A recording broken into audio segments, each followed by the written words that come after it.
চলছে এফআইআর এর শুনানি প্রক্রিয়া, আর এই শুনানি প্রক্রিয়া আটকানোর জন্য লাগাতার বাংলার উত্তর থেকে দক্ষিণ, পূর্ব থেকে পশ্চিম চেষ্টা চলছে তৃণমূলীদের। ফরাক্কায় বিডিওর নেতৃত্বে বিডিও দফতরে গিয়ে তৃণমূল বিধায়কের নেতৃত্বে হামলা, তাণ্ডব, ভাঙচুর। এফআইআর নামই নেই মনিরুল ইসলামের।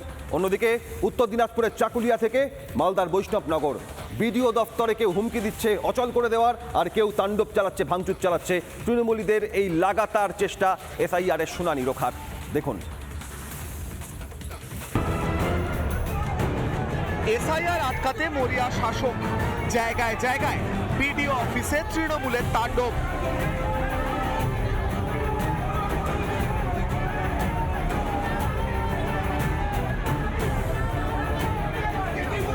ফরাক্কা ও ছাপনার মতোই রাজ্যের অন্যান্য জায়গাতেও বিডিও অফিসে বিক্ষোভ। তৃণমূলীদের এখন target BDO office.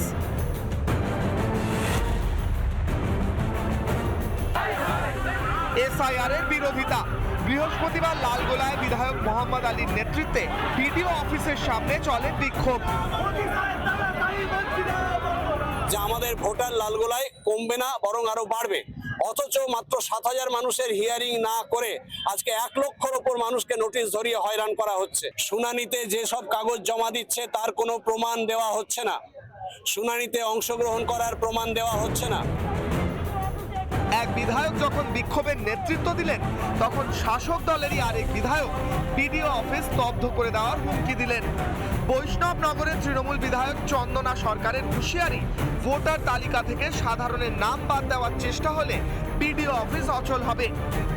Trinamool Congress আন্দোলন করতে জানে, তৃণমূল কংগ্রেস লড়াই করতে জানে। আমরা গোটা বিডিও অফিস সামনে রাস্তাঘাট স্তব্ধ করে আমরা কিন্তু চলাচল বন্ধ করে দেব যদি আমরা দেখি সাধারণ মানুষ হয়রানি হচ্ছে। এসআইআরটা তাদের কাছে হচ্ছে একটা আতঙ্ক, তৃণমূল কংগ্রেসের কাছে।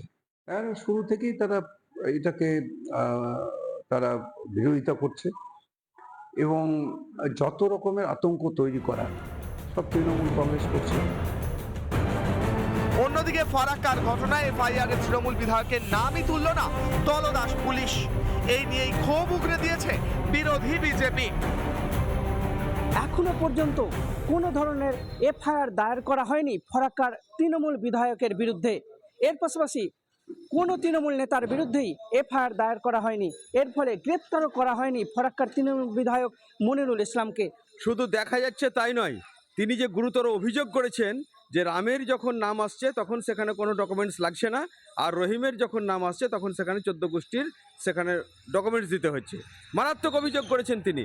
এই ধরনের অভিযোগ একটা ধর্মীয় সুশুড়ি এবং বিভাজনের রাজনীতিকেই প্রতিষ্ঠিত করে। আর কিছু হয়নি, লোকের বিস্ফোরণ ঘটেছে, নিজেদের কাজ, বিজেপির কাজ।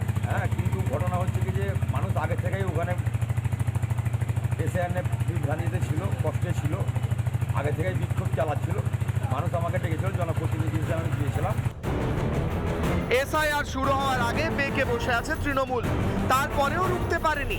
রাজ্যে রমরমিয়ে চলছে এসআইআর, সেই প্রক্রিয়ার গুরুত্বপূর্ণ অংশ বিডিও অফিস।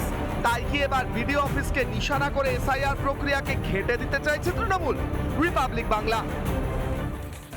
নানা ধরনের কন্টেন্ট দেখার জন্য লাইক করুন, শেয়ার করুন আমাদের ফেসবুক পেজ, সাবস্ক্রাইব করুন আমাদের ইউটিউব চ্যানেল। পাশাপাশি অন্যান্য ব্রেকিং নিউজের জন্য অবশ্যই চোখ রাখুন রিপাবলিক বাংলায়।